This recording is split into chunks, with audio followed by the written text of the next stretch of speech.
Boa noite, irmãos, graça e paz.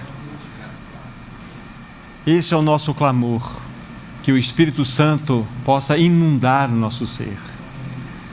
Mas, junto a esse clamor que fizemos cantando, que possa Ele tomar conta dos nossos corações, de tal forma que sejamos integralmente dEle. Que a unção dEle mesmo esteja pairando sobre esse ambiente. Que a sua palavra, ao ser lida, ser meditada, ela possa encontrar um lugar em nossos corações.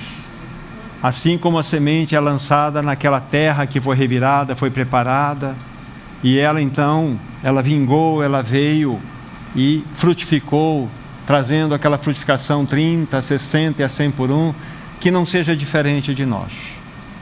Lembrando sempre que quando o Senhor nos reúne, é porque Ele deseja falar. É porque Ele anseia falar no nosso coração.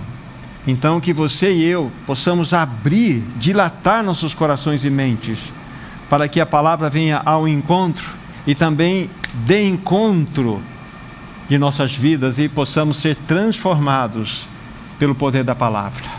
Vamos ainda no momento de oração entregar esse tempo que já pertence a Ele e que sejamos socorridos. Querido Pai Celestial, uma vez mais nós estamos reunidos aqui nesse lugar, mas estamos reunidos no nome do Teu Filho Jesus, e nós rogamos, como há pouco cantamos, que o bendito Paráclito, o Espírito Santo, Ele possa exercer o Seu ministério nessa noite, que Ele possa inundar esse ambiente em nossas vidas, que Ele possa traduzir a Tua própria palavra em nossos corações, porque sabemos que sem intervenção dEle, a palavra lançada, ela não prosperará.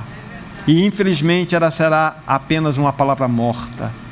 Ah, querido Pai Celestial, que o bendito Espírito Santo governe todo esse reunir, governe nossas vidas, governe do começo ao fim como Ele está fazendo. É o que te rogamos, bondoso Pai, no nome precioso Jesus Cristo. Amém. Tomamos nossas Bíblias aí, livro de Efésios capítulo 6. Efésios capítulo 6. E aqui vou fazer a leitura, né? Vamos ler juntos, né? Vocês vão me acompanhar a partir do versículo 10 ao verso 18. Repetindo, Efésios capítulo 6, do verso 10 ao 18, a palavra de Deus assim diz: quanto ao mais, sede fortalecidos no Senhor e na força do seu poder. Revesti-vos de toda a armadura de Deus, para poderdes ficar firmes contra as ciladas do diabo. Porque a nossa batalha não é contra sangue e carne, e sim contra principados e potestades, contra os dominadores desse mundo tenebroso, contra as forças espirituais do mal nas regiões celestes. Portanto, tomai toda a armadura de Deus, para que possais resistir no dia mau, e depois de terdes vencido tudo, permanecer inabaláveis. Estai, pois, firmes, cingindo-vos com a verdade, e vestindo-vos da couraça da justiça. Calçai os pés com a preparação do evangelho da paz, embraçando sempre o escudo da fé, com o qual podereis apagar todos os dardos inflamados do maligno.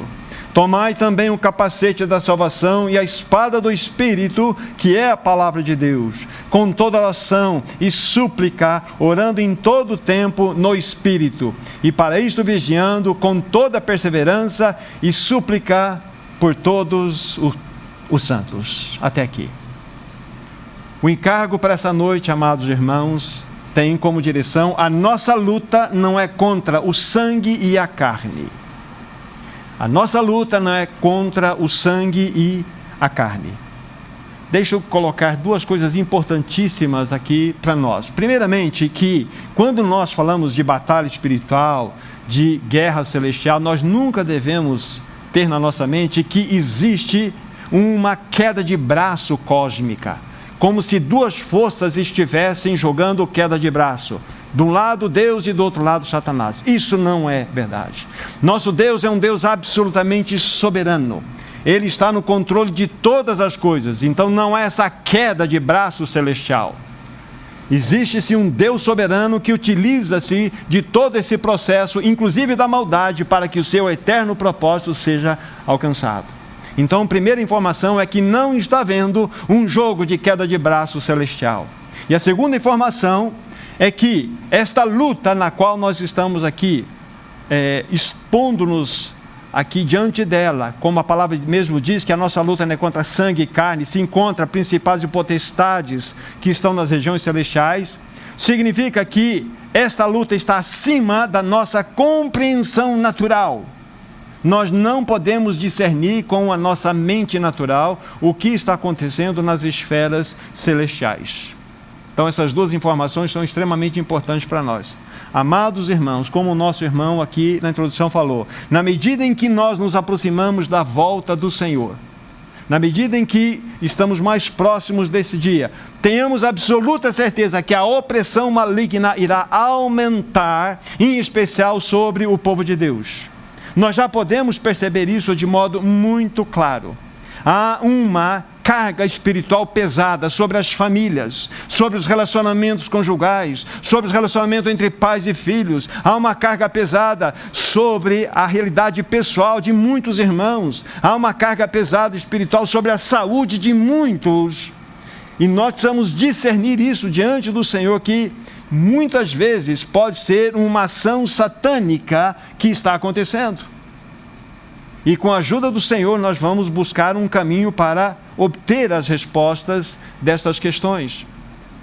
Talvez seja necessário, não sei, no desenrolar daquilo que vamos estar expondo aos irmãos, talvez seja necessário um complemento num outro encontro que possamos ter para finalizarmos a mensagem. Mas vamos ver o desenrolar que o Senhor permite que tenhamos nessa noite. Há muitos anos atrás, queridos irmãos, eu penso que deve ter sido, se não o primeiro, mas um dos primeiros livros que eu li do irmão Watchman Nee, um livro chamado Oremos. Talvez aqui da sala só o ancião Abílio vai se lembrar desse livro. Oremos. É um livro extremamente especial, porque ali há um capítulo maravilhoso que chama-se, eu vou colocar como está literalmente no livro, A Tática da Exaustão de Satanás. A tática da exaustão de Satanás. E é interessante que nesse livro ele cita, eu quero que vocês abram comigo, Daniel 7,25. Daniel 7,25, e ele tem como base a estruturação desse capítulo a partir desse verso aqui. Daniel 7,25.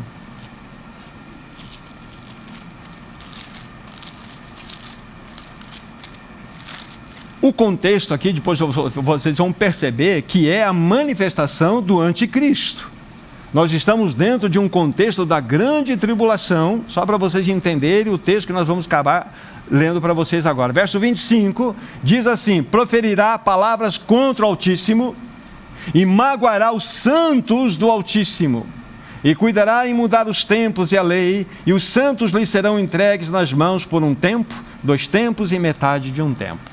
Então, Watchman Nee usa esse texto como base para tratar desse capítulo, onde, lembro, né, a tática da exaustão de Satanás.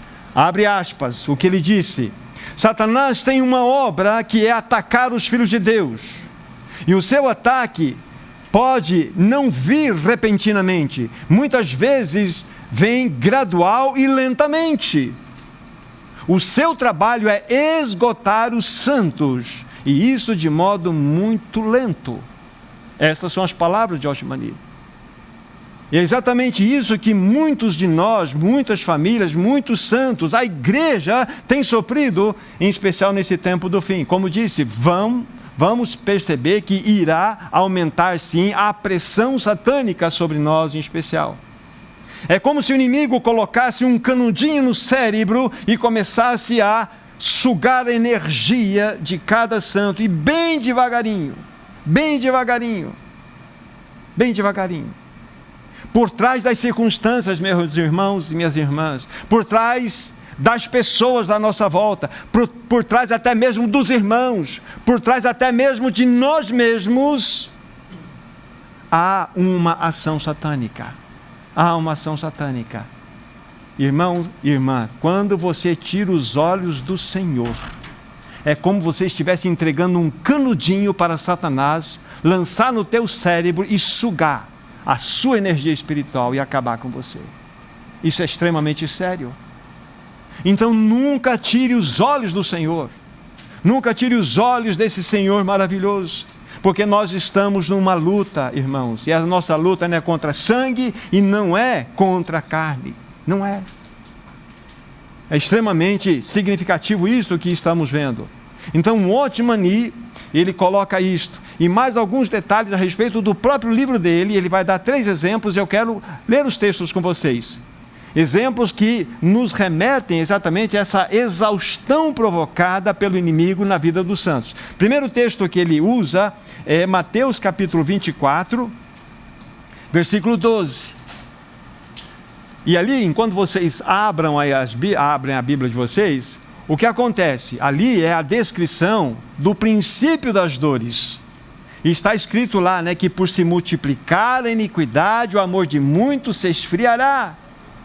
É o que está escrito aí que você está lendo agora, Mateus 24, 12.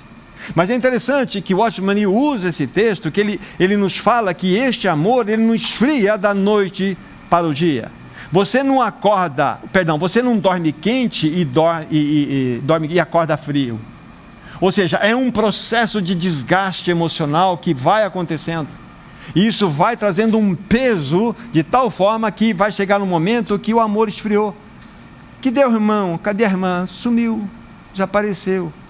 Porque houve um momento na história onde abriu-se uma brecha e o inimigo lentamente lançou seu canudinho no cérebro dessa pessoa e começou a sugar a energia espiritual, até que se consuma de modo real. Então Watchman usa este exemplo aqui inicialmente.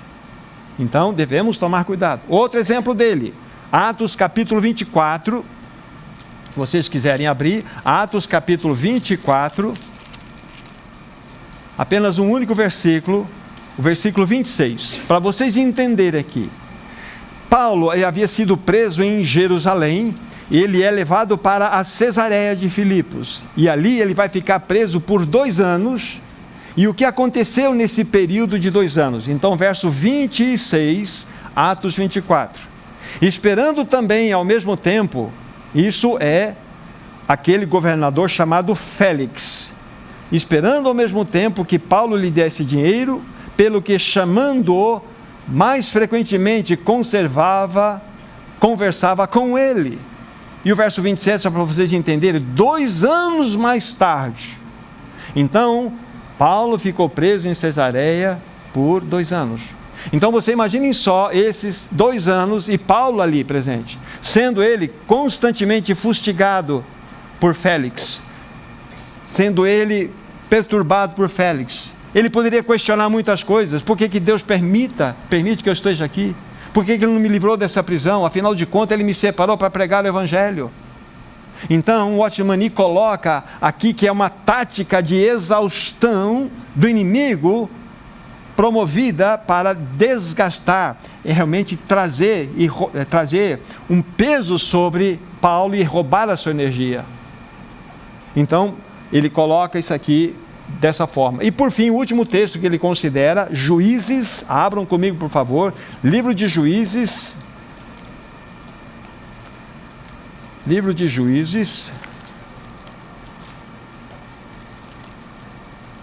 depois de Josué, vocês vão encontrar Juízes, capítulo 16, na experiência de Sansão. Então vejam claramente aqui também uma ação satânica desgastando aqui um servo do Senhor. Juízes 16, versos 16 e 17. Diz assim: importunando-o ela, ou seja, Dalila, importunando-o ela todos os dias com as suas palavras e molestando-o, apoderou-se da alma dele uma impaciência de matar. Então descobriu-lhe todo o coração, ele disse: nunca subiu navalha a minha cabeça, porque eu sou nazireu de Deus desde o ventre de minha mãe, e se vier a ser rapado, ir-se-á de mim a força, e me enfraquecerei e serei como qualquer outro homem. Vocês perceberam aqui a tática de exaustão, a tática que Dalila usou? Então, por trás de Dalila, há Satanás. Por trás de Félix, o governador, há Satanás. E por trás de um contexto escatológico, onde a iniquidade irá aumentar e o amor se esfriará, há Satanás agindo. Então nós precisamos discernir, queridos irmãos, que a nossa luta não é contra sangue e nem contra carne. Extremamente significativo isso para nós. Irmão, nós estamos presenciando a última volta do ponteiro do relógio profético de Deus. Não há a menor dúvida disso. É a última volta do ponteiro do relógio profético de Deus. E o inimigo, ele está agindo para usar todos os seus mecanismos, todas as suas ferramentas para introduzir o seu propósito no final desse tempo. Vocês têm me ouvido falar por muitas vezes a respeito de uma sociedade na qual nós estamos inseridos, uma sociedade pós-verdade, uma sociedade pós-cristã, uma sociedade anti-Deus, uma sociedade pós-moderna. Quantas vezes já tenho falado sobre isso? E é extremamente importante. E eu queria fazer mais uma citação, mas usando agora um autor indiano chamado Ravi, R-A-V-I, Ravi Zacharias. Ele é um cristão, um escritor cristão e um apologista. E ele, dentro da sua análise, dentro do contexto da pós-modernidade na qual nós nos encontramos, ele dá um exemplo muito claro. Eu vou pegar apenas um único elemento que ele usa aqui, para nós entendermos uma única pequena faceta do que significa vivermos no contexto da pós-modernidade. Porque quando a gente fala pós-modernidade, a gente abre um leque, a gente não tem uma clareza muito sobre esse assunto. Então, o que ele faz para nos ajudar? Então, ele nos remete a pensar no naufrágio do Titanic. O naufrágio do Titanic aconteceu em 1912. 15 de abril de 1912. Mais de 1.500 pessoas morreram. 1912. No ano de 1953 foi produzida a primeira peça, foi produzido o primeiro filme chamado Titanic. E qual foi o objetivo principal do diretor desse filme, Titanic? O objetivo maior dele era fazer com que a plateia daquele cinema sentisse tristeza no seu coração, que aquela plateia pudesse ficar abalada com toda aquela tragédia que havia acontecido. Aí, entre aspas, para você entender, coloca a palavra realidade. Realidade. Mas aí ele faz uma comparação com o filme que foi lançado em 1997. Qual que era o propósito do diretor o filme? Com o mesmo naufrágio, citando a mesma situação. Qual era o propósito desse diretor? Era levar a plateia a ver o filme com os olhos do romance. Enquanto que o navio afundava, aquele casal maravilhoso subia no topo do navio, que submergia. Aí ele coloca, entre aspas, uma outra palavra: imaginação. Imaginação. O que aconteceu de fato? Segundo Ravi Zacharias, o romance afundou a realidade e glamorizou-se a paixão daqueles heróis, onde um deles morre e todos saem chorando do filme. Imaginação. Então ele pega esse exemplo, esse filme, e fala o seguinte, ele conclui dizendo: a realidade travou uma luta com a imaginação e perdeu. Isso mostra a mentalidade da pós-modernidade na qual nós estamos inseridos. Vamos traduzir isso de uma forma para você entender. Então, o que é a pós-modernidade? É o abandono da realidade e é viver pela imaginação, onde o homem não está mais olhando para os aspectos da realidade, ele entrou para o mundo da imaginação. O que é pós-modernidade? É lançar fora todos os absolutos e entrar num campo de relativismos. Hoje, o que é verdade para qualquer um de vocês pode não ser a verdade para mim e para outro. Esse é o pensamento relativo. A verdade, ela perdeu o seu ambiente de absoluto. Então, ela se torna uma verdade completamente relativa. Ou seja, o que é a pós-modernidade é o abandono da verdade, o abandono da realidade, é o abandono do próprio Deus. Essa é a questão.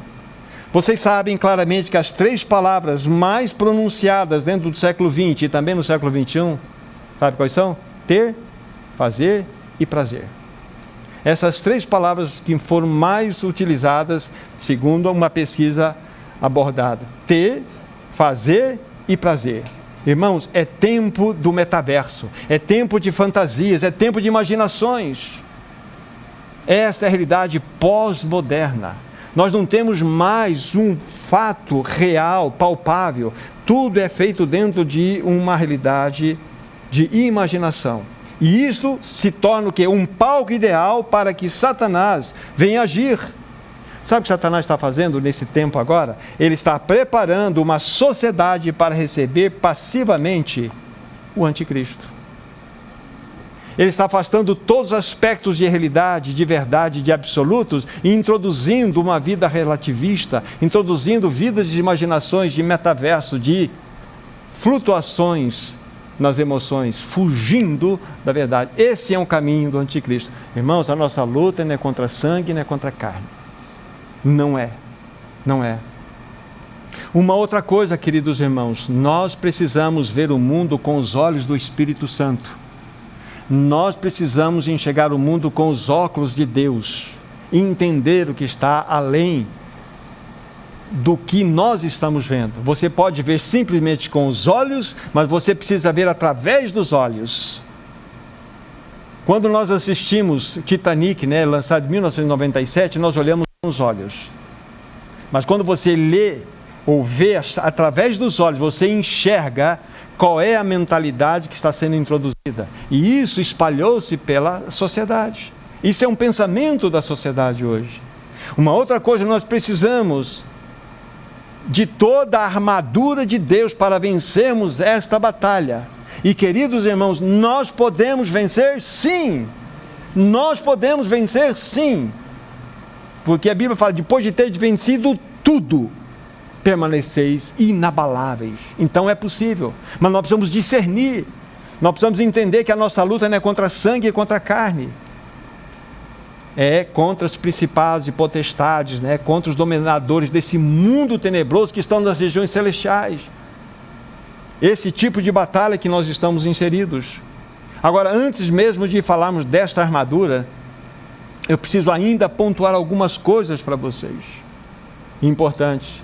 Irmãos, desde a queda podemos dizer que uma batalha, desde a queda de Lúcifer, a batalha começou. Desde aquele momento em que o anjo de luz deixou de ser o anjo de luz pela soberba no seu coração, pelo orgulho na sua vida, introduziu-se dentro desse universo uma batalha.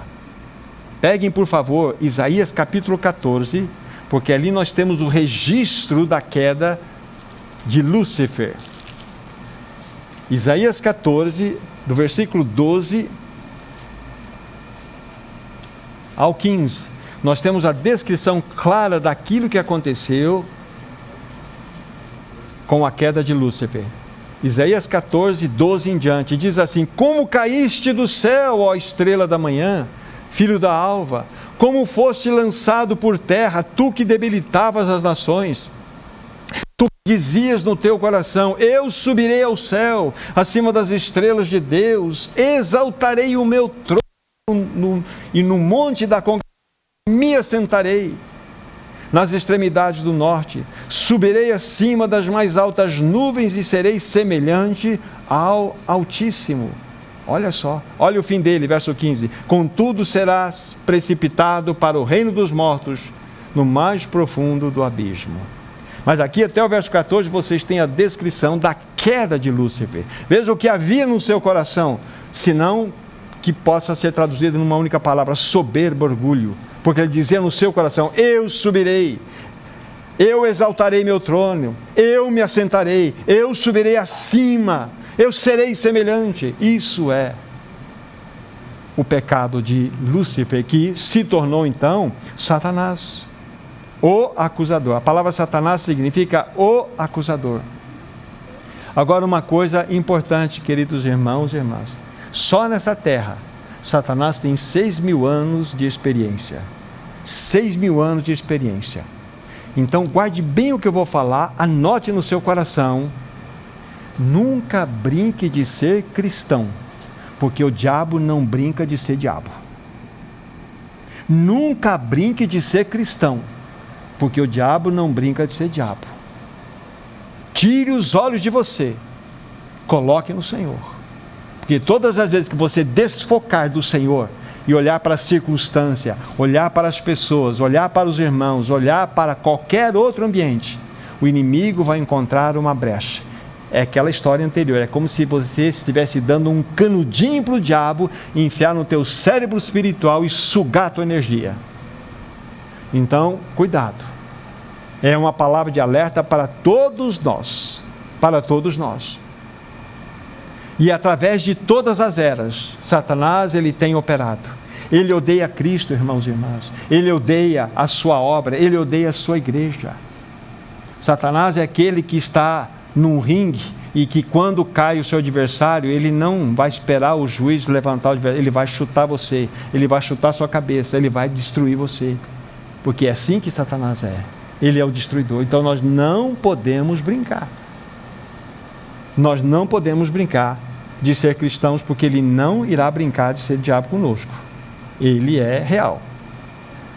E é extremamente importante que nesse tempo do fim, possamos discernir que ele está moldando. Eu falei lá anteriormente que Satanás está preparando uma sociedade para que ela se torne passiva no recebimento do anticristo. O anticristo, quando se manifestar nessa terra, ele será desejado, ele será aclamado, ele será aquele que será acolhido, ele não imporá, porque uma sociedade tem sido preparada para recebê-lo. E nós precisamos discernir isso, irmãos e irmãs. A nossa luta não é contra sangue nem contra carne. Falei isso há pouco. E nesse tempo do fim, o que o inimigo está fazendo? Ele está moldando uma humanidade à sua própria imagem e semelhança. Ele tem atormentado o povo de Deus. Peguem, por favor, 2 Tessalonicenses capítulo 2. 2 Tessalonicenses capítulo 2, versículo 7. Veja que texto impressionante é isso aqui, que nos remete exatamente a uma realidade na qual estamos mostrando para vocês. 2 Tessalonicenses 2,7. Com efeito, o mistério da iniquidade já opera, e aguarda somente que seja afastado aquele que agora o detém. Essa expressão inicial, o mistério da iniquidade. Essa iniquidade, é sem lei, sem governo. Há um mistério satânico operando atualmente. E na minha concepção, isso pode ser desdobrado em muitos outros pensamentos.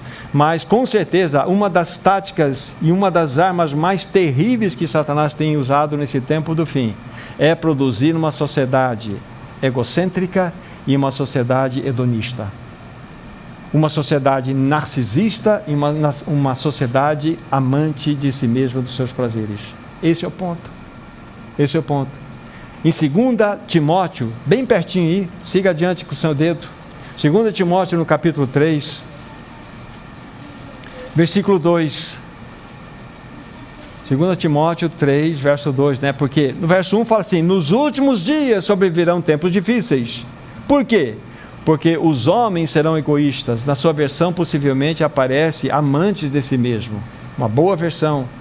Avarentos, jactanciosos, arrogantes, blasfemadores, desobedientes aos pais, ingratos e irreverentes, desafeiçoados, implacáveis, caluniadores, sem domínio de si, cruéis, inimigos do bem, traidores, atrevidos, infatuados, mais amigos dos prazeres do que de Deus, tendo a forma de piedade, negando-lhe, entretanto, o seu poder. Foge também destes. E aqui há os dois elementos no qual eu apresentei para você, o narcisismo e o hedonismo. Quando nós lemos do versículo 2, os homens serão egoístas ou amantes de si mesmo, Narciso. Ou seja, cada um do homem sendo preparado pelo diabo para ser o seu próprio Deus, ter o seu umbigo como centro do universo. Esse é o ponto. Narciso. Ou seja, todo homem está sendo preparado para que ele seja o seu próprio Deus. E na parte final da leitura, que é o versículo 4, na parte final dessa leitura, diz assim: mais amigos dos prazeres do que amigos de Deus. É hedonismo. O que é hedonismo?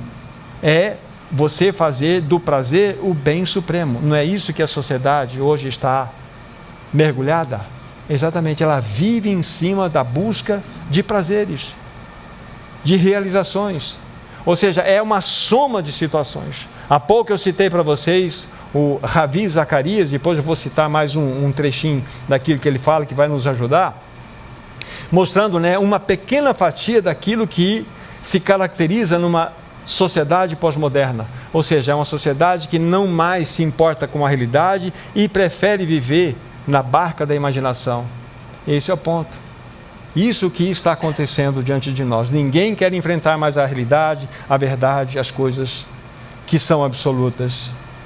Então, aqui nesse texto mostra-nos claramente que o inimigo está provocando, ou promovendo, ou moldando uma humanidade à sua imagem e semelhança. Qual a imagem e semelhança de Satanás? Uma sociedade narcisista e uma sociedade hedonista. É o que nós estamos vendo, irmãos. E nós precisamos discernir isto. A nossa luta não é contra sangue e carne. Nós vivemos nesse tempo. E precisamos discernir esse tempo, queridos irmãos e irmãs. Nós nascemos numa guerra. Nós nascemos numa batalha. Todos estamos envolvidos e é uma batalha acirrada. Acirrada. Querido irmão, querida irmã, queridos jovens, vocês não nasceram num parque de diversão. Vocês nasceram numa guerra. Numa guerra. E nós precisamos estar preparados. Em especial no tempo em que vivemos agora. Tempo do fim. Onde a opressão satânica ela vai vir com mais força sobre nós. Citei a questão das famílias, as questões pessoais, as questões relacionais, as questões de saúde. São ações satânicas que estão acontecendo no nosso meio. Nós estamos vivendo uma sociedade que está em caos, queridos irmãos. Nós precisamos discernir isto. Precisamos compreender isto. Então você e eu nascemos numa batalha, nascemos numa guerra. Como há pouco falei para vocês, eu tinha mencionado, né, esse irmão, escritor indiano chamado Ravi Zacarias, e eu vou citá-lo novamente aqui, porque ele, dentro da sua análise, ele continua falando sobre a questão da pós-modernidade. Então, ele vai mostrar que dentro do século XX, ocorreram 5 grandes transformações que tiveram implicações tão fortes que modificaram completamente o pensamento do ser humano. Eu vou citar apenas uma delas, que é a primeira. Tá? Todas elas afetaram de modo profundo a maneira do pensamento do homem nessa sociedade que nós estamos vivendo. Eu vou citar então, como disse, a primeira. Então, aspas, ele diz assim: a primeira grande transformação que aconteceu no século XX foi a popularização do movimento da morte de Deus. A popularização do movimento da morte de Deus. Este é um legado de um filósofo chamado Friedrich Nietzsche, final do século XIX, início do século XX. Esse Nietzsche, ele era um cara que não cria em Deus, ele não cria na alma humana, ele não cria no sentido da vida, ele achava que Deus era apenas uma muleta para o homem, da qual ele deveria se livrar o quanto mais antes. Nietzsche era um pervertido sexual, e Nietzsche, ele morreu de insanidade mental e por um problema de doença venérea. Esse é o filósofo que é muito admirado dentro das escolas da universidade. Mas ele deixou esse legado. Ele deixou o legado à morte de Deus. A morte de Deus. 100 anos mais tarde, que cai dentro da nossa época agora, o tempo dele chegou. Hoje em dia, há uma popularização da morte de Deus, e a ideia da inexistência de Deus permeia de forma explícita e de forma implícita também. Irmãos, é só olharmos para a sociedade em geral. Agora vocês vão entender o que nós estamos colhendo de 100 anos atrás, plantado por um filósofo. À nossa volta, olhem para a TV, olhem para os telejornais, olhem para os teatros, olhem para dentro das universidades, olhem para os festivais, olhem para as músicas, olhem para as artes, para a mídia, olhem para as leis que estão sendo aprovadas, olhem para a cultura na qual nós estamos inseridas. Isto chama-se uma sociedade pós-moderna anti-Deus. Popularizou-se um movimento que Deus está morto. Esta é a realidade, onde você e eu estamos vivendo, irmãos. Essa é a realidade. Essa é a sociedade na qual nós estamos inseridos. Os homens não apenas se tornaram contrários a Deus, mas eles se tornaram blasfemadores de Deus. No texto que acabamos de ler, 2 Timóteo, capítulo 3, nós vimos lá, no primeiro versículo citado, que foi o 2 no caso, além de serem egoístas, seriam avarentos, jactanciosos, arrogantes, blasfemadores. Não é isso que você vê? As blasfêmias por aí? Através das novelas, através de festas de carnaval, através disso, blasfêmias. O homem se tornou um ser completamente, anti-Deus. Isso é uma colheita. Por que eu estou citando isso para vocês, irmãos? Porque para entendermos que a nossa luta não é contra sangue, não é contra carne. Então vocês percebem que o palco está sendo preparado, que está sendo preparado realmente um ambiente no qual o anticristo chegará simplesmente para ser aclamado, porque ele trará as respostas das necessidades do povo. Mas a igreja precisa discernir, a igreja precisa compreender esse momento, a igreja precisa discernir no seu coração. Então, citando, só finalizando aqui, citei Ravi, Zacarias, então ele mostra-nos de modo muito claro. Ele vai discorrer outros 4 pontos, são 5 no total, mas aqui são este e aquele anterior que eu coloquei para vocês. Fugir de uma realidade, entrar num campo de imaginação. E aqui nós estamos vendo que a popularização do movimento da morte de Deus, herdada de um legado de Nietzsche, final do século XIX, início do século XX. Esse é o ponto. Não é assim que a sociedade está? Então, meu jovem, lá na escola vocês vão ouvir muitas coisas. Nas escolas, nas universidades, os seus professores vão se levantar, porque eles são fundamentados nesses pensamentos. Se vocês olharem, já falei com vocês aqui da história final de muitos dos filósofos, é extremamente triste. Mortes como esta. Grandes filósofos morreram dessa maneira brutal, de loucura, de insanidade mental, de problemas de doença venérea, porque eles não têm moralidade, não têm absolutamente nada que possa controlar um homem sem Deus. A nossa luta, queridos irmãos e irmãs, não é contra sangue e contra carne. Não é.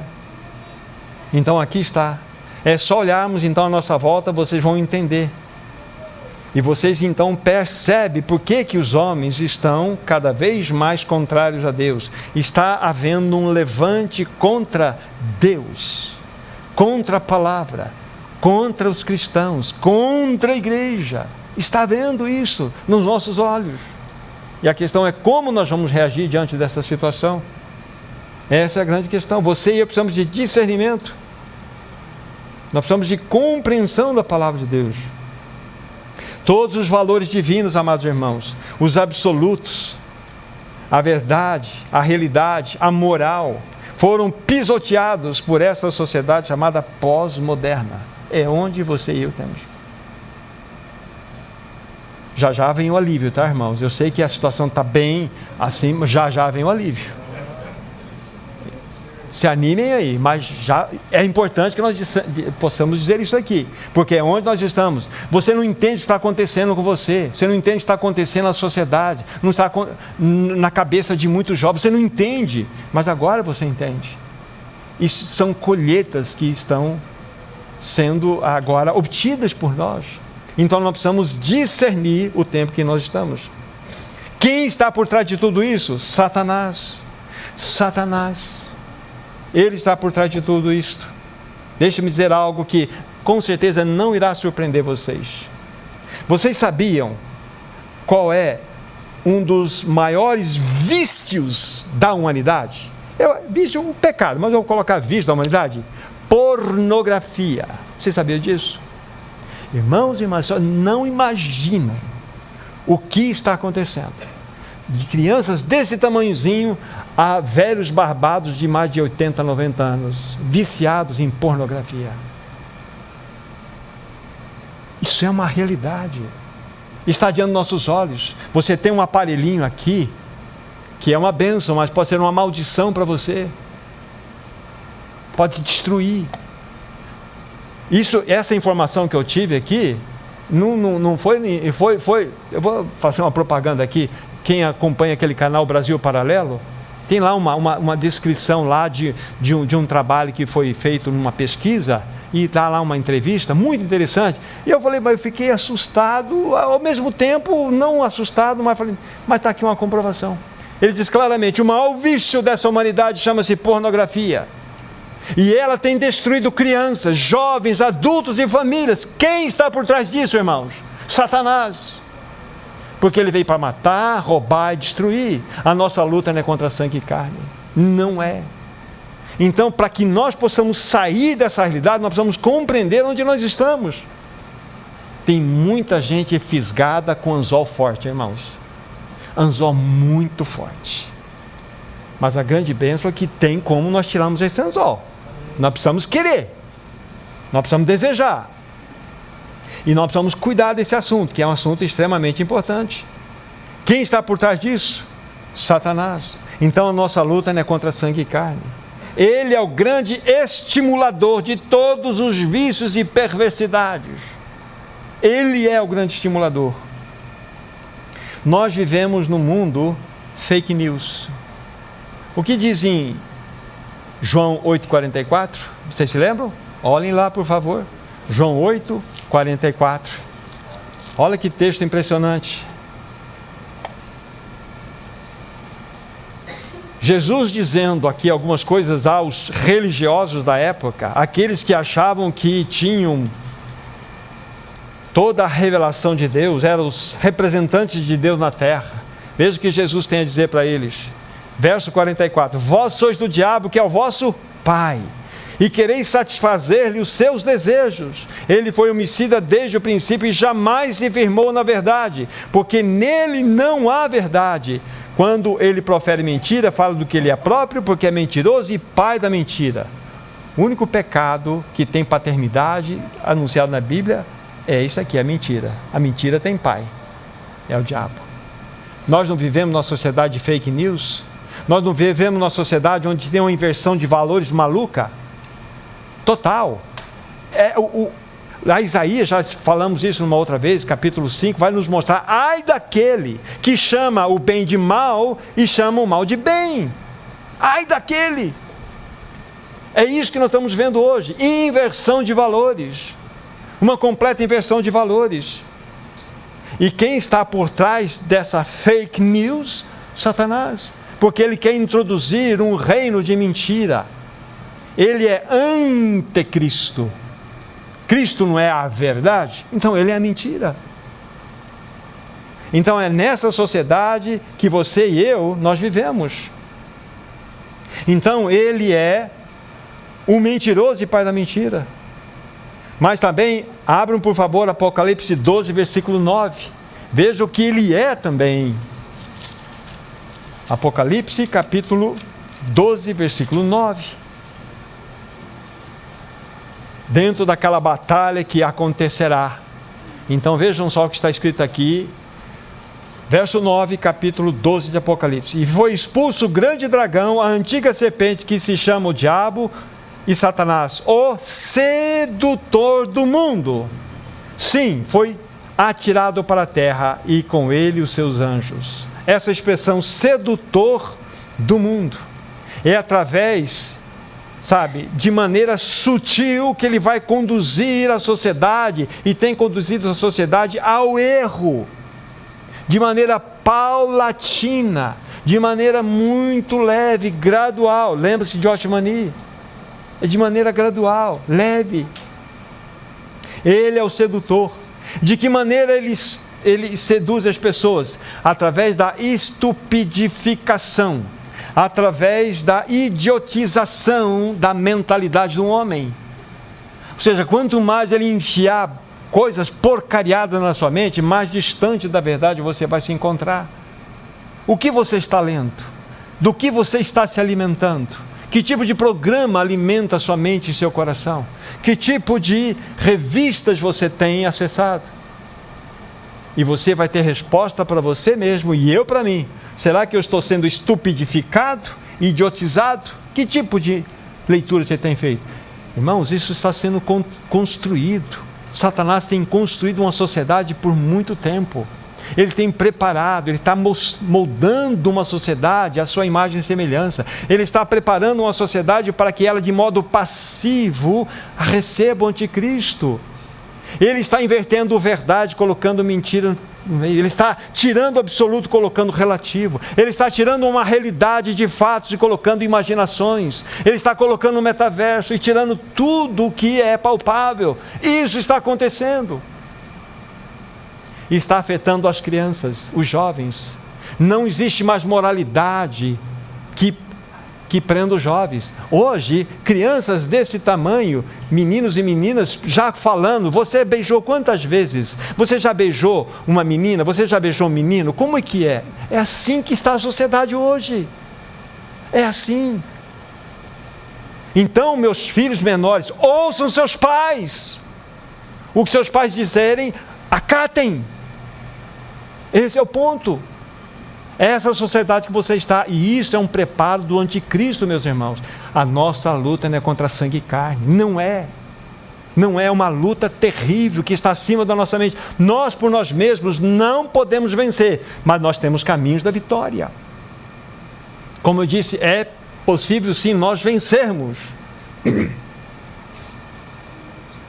Quando eu citei para vocês que Satanás é o grande estimulador de todos os vícios e perversão, que foi o item anterior que eu estou considerando, só para vocês terem referência, pense em Mateus 24, 37, pense em Lucas 17, 26 a 29. Lá, nessas passagens, vocês encontrarão a descrição de que, assim como foi nos dias de Noé, também será na volta do Filho do Homem. Assim como foi nos dias de Ló, assim será na vinda do Filho do Homem. Duas coisas aconteciam dentro daquela realidade anterior e que está acontecendo hoje: violência e luxúria. Violência e luxúria é o que acontecia nos tempos de Noé e nos tempos de Ló. É o que nós assistimos. Isso é um preparo de Satanás para a sociedade hoje. Meu jovem, acorde. Você que estuda em universidade, entenda o que está acontecendo. O inimigo é ardiloso. Ele quer que nós levemos tudo na imaginação, tudo na flauta. Mas há uma realidade, há uma verdade, há um absoluto. E nós somos dentro desse contexto, porque Deus é imutável, a sua palavra é imutável, amados irmãos. Então fica esse registro. Aí falamos no segundo item que Satanás, ele é o pai da mentira. Já falamos no versículo 9 do capítulo 12 de Apocalipse, que ele é o sedutor do mundo. Versículo 10 desse capítulo 12 de Apocalipse.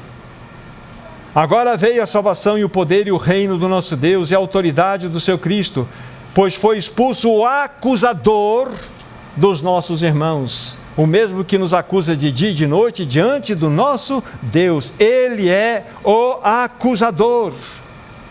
Ele é o acusador dos nossos irmãos. Irmão, irmã, o Espírito Santo jamais irá acusar. O Espírito Santo é o consolador, ele vai se entristecer quando você e eu falharmos. Mas se vir um dedo de acusação sobre você, repreenda, porque é Satanás. Ele é o acusador. Então, ora, só alguns detalhes. Ele é, conforme acabamos de falar, ele é aquele que estimula aos vícios e perversidade. Ele é o pai da mentira. Ele é o sedutor desse mundo. Ele é o acusador. Veja com quem estamos lutando. A nossa luta não é contra sangue e carne. 2 Coríntios 4:4 diz que o Deus desse século cegou os entendimentos dos incrédulos. Ele tem também sobre o seu encargo trazer a cegueira, trazer a obscuridade na mente das pessoas. Ele é aquele que cega. A nossa luta não é contra sangue e carne, irmãos. E deixo, antes de trazermos aí a palavra de alívio, deixo citar mais uma situação na perspectiva futura, citando a 5ª trombeta do livro de Apocalipse, que está em Apocalipse 9, do versículo 1 a 4. Bem pertinho aí, Apocalipse 9, de 1 a 4.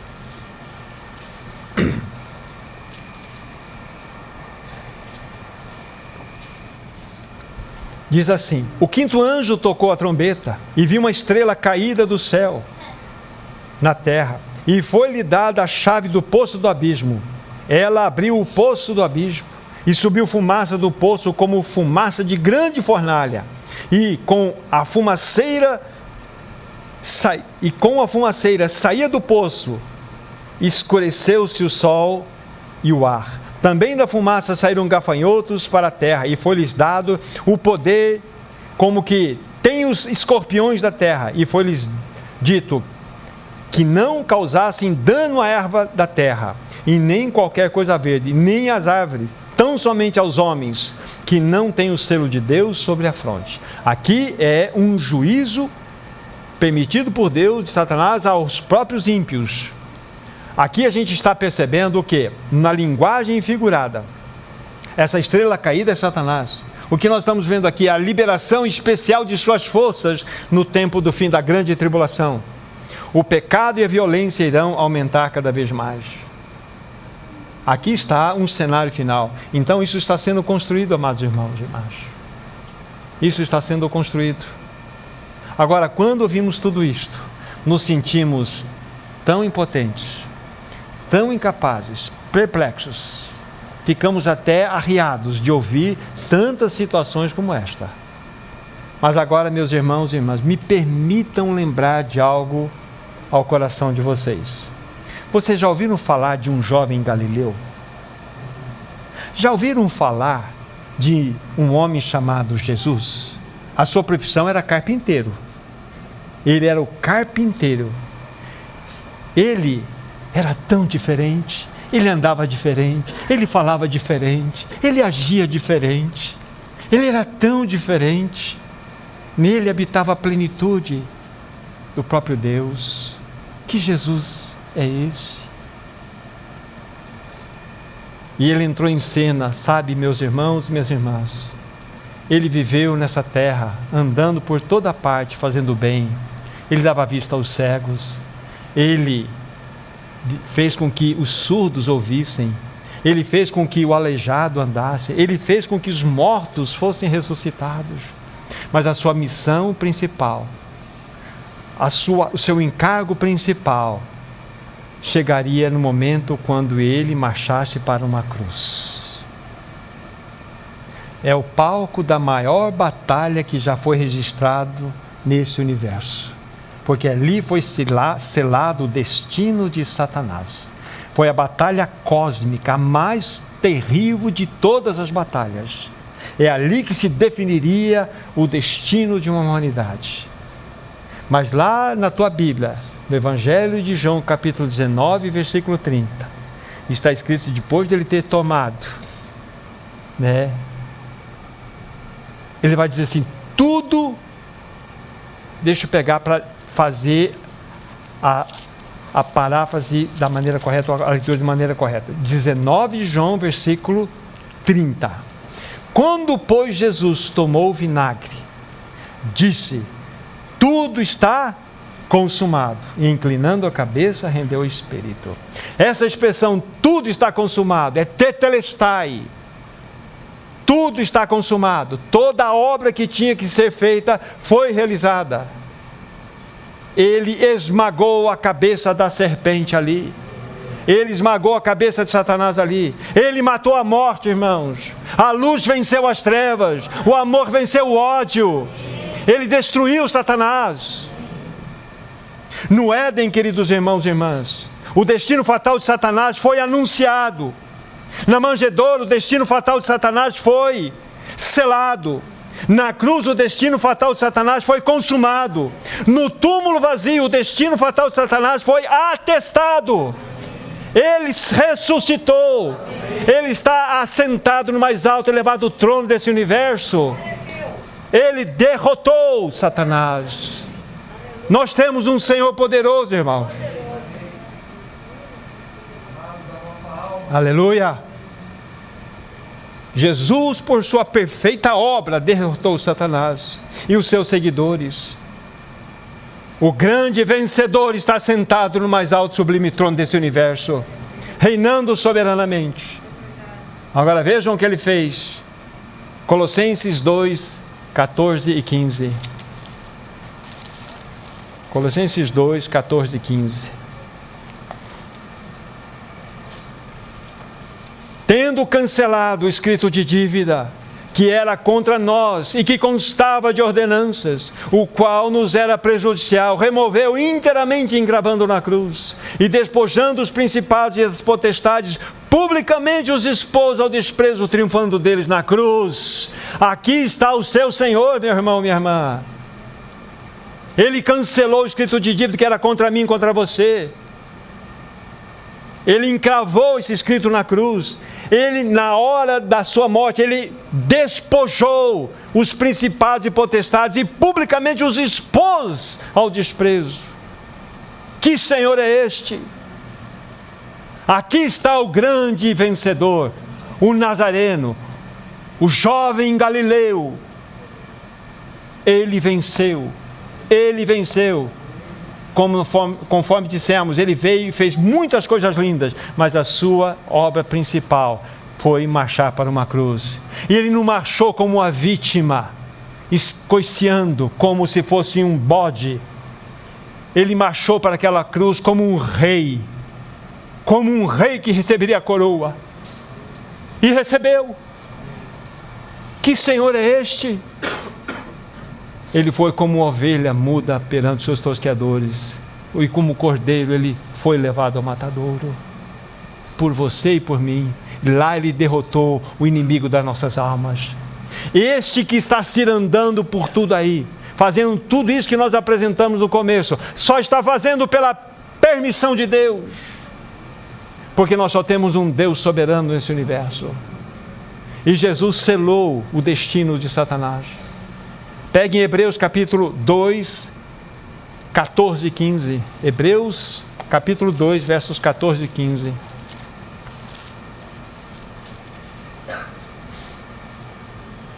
Diz assim: visto, pois, que os filhos têm participação comum de carne e sangue, destes também ele igualmente participou, para que por sua morte destruísse aquele que tem o poder da morte, a saber, o diabo, e livrasse todos que pelo pavor da morte estavam sujeitos à escravidão por toda a vida. Olha aqui a vitória, irmãos. Ele vestiu-se como nós de uma carne, porque ele teve carne e sangue como nós, excetuando o pecado. E ele, por sua morte, destruiu aquele que tinha o poder da morte, a saber, o diabo. Por que o diabo não tem mais plataforma de ação? Porque a morte era o seu lugar, o seu plano de ação. Mas na morte de Cristo Jesus, Jesus matou a morte. Há um livro de um escritor do passado chamado John Owen, e o livro chama-se A Morte da Morte pela Morte de Cristo. A morte da morte pela morte de Cristo. Jesus matou a morte. E qual é a grande certeza disso? O túmulo está vazio. Quando ele desceu ao Hades, porque Jesus foi ao Hades, a morte poderia retê-lo lá, porque a morte só pode reter o que o pecado tocou. O pecado tocou em Jesus? Não! Então ele criou uma fissura no inferno, no Hades. Ele criou uma fissura, de tal forma que ele desestruturou a base de ação de Satanás. E Jesus sai de lá com as chaves da morte e do inferno nas mãos. Ele reina. Você tem um Senhor poderoso que governa esse universo. Mas sabe que é uma melhor notícia? Ele habita dentro de você, meu irmão. Ele está dentro de você. Esse é o teu Senhor, esse é o meu Senhor. Então aqui está a vitória alcançada. E a Bíblia fala que há um último inimigo que será derrotado, que é a morte. Até lá, para nós cristãos, nós não tememos a morte. Para nós cristãos, a morte é um até breve. É um até breve. Logo nos veremos e ganharemos um corpo glorificado igual ao corpo de Cristo. Esse é o nosso Senhor, o grande e vitorioso. Mas Ele tem permitido que aqui estejamos, para que nós vivamos vidas santas, separadas, a tal ponto que nós possamos ser luz nesse mundo, sal nessa terra. É assim que Ele deseja. É assim que Ele deseja. Lembre-se de todo o contexto no qual nós estamos, colocando para vocês onde nós estamos inseridos. Esse é o contexto. Mas agora, com essas informações aqui, irmãos, você tem o Rei dos Reis habitando em você, governando sua vida. E é interessante que Ele é o grande vencedor. Quantos vencedores tem esse universo? Só tem um vencedor. Não tem dois vencedores, só tem um vencedor. O que nós somos? Vencedores? Não, nós não somos vencedores. Nós somos mais do que vencedores. Romanos 8,37 fala que nós somos mais do que vencedores. O que é ser mais do que vencedor? Você entra num jogo sabendo o resultado. Você entra num jogo que você vai partilhar ali, mas você sabe o final da história. Então nós somos mais do que vencedores, porque sabemos tudo o que vai acontecer. O nosso Senhor é o grande vitorioso. O nosso Senhor é aquele grande vencedor. Ele é imbatível, irmãos. Agora, Ele deseja que nós desfrutemos de sua vitória. Ele deseja que nós desfrutemos. Ele deseja que nós desfrutemos da sua plena vitória sobre o inimigo, sobre o mundo, sobre a morte, sobre o diabo, sobre nós mesmos. E Ele então precisa nos revestir da armadura de Deus, dos trajes celestiais. E agora eu quero dizer o seguinte, dentro da nossa leitura inicial, que foi capítulo 6, do versículo 10 a 18, nós encontramos ali 6 peças que compõem, eu falei 7 peças que compõem a armadura de Deus, 7 peças. Só que nós não poderemos ver hoje, porque para que eu não corra com vocês. E vocês vão verificar do versículo 13 em diante, até o versículo 18, vocês vão encontrar 7 peças que compõem a armadura de Deus. E é exatamente dentro desse aparelhamento que nós poderemos, revestidos desse poder, vencer tudo. E depois de ter vencido tudo, a Bíblia fala, permanecermos inabaláveis. Esta é a palavra para você, meu irmão, minha irmã. Esta é a palavra para o meu coração. Que o Senhor nos ajude. E com a ajuda do Senhor, nós iremos, permitindo o Senhor, complementar depois, abrindo mais alguns pensamentos e concluir com esta realidade dessas 7 peças que envolvem a armadura do Senhor Jesus. Amém? Amém. Irmãos, então, nós vamos aqui dar graça, nós vamos continuar depois, nós vamos louvar o Senhor com um cântico ainda para realmente, nesse tempo de comunhão, de unção, que o Espírito Santo possa ter ganho em nossos corações uma vez mais. Nosso maravilhoso Senhor, nós colocamos diante de Ti nossas vidas. Nós sabemos, Senhor, que nossa luta não é contra sangue e carne, mas nós vimos, Senhor, que nós temos um vencedor. Tu és o grande vencedor e Tu habitas em nós, Senhor. Ah, Senhor, nos ajuda, nos dê discernimento da sociedade na qual estamos inseridos. Nos dê graça para que nós possamos ser sal nessa terra e luz nesse mundo, Senhor. Abençoe a cada irmão, a cada irmã aqui presente, aqueles que ouvem a palavra, que possam ser revestidos do Teu Espírito, e que nesse tempo do fim nós possamos manifestar, Senhor, o Teu poder, manifestar, Senhor, a Tua própria realidade. Oh, Senhor, nos ajuda, Senhor, em nome de Jesus, o Teu próprio nome que nós oramos. Amém, Senhor.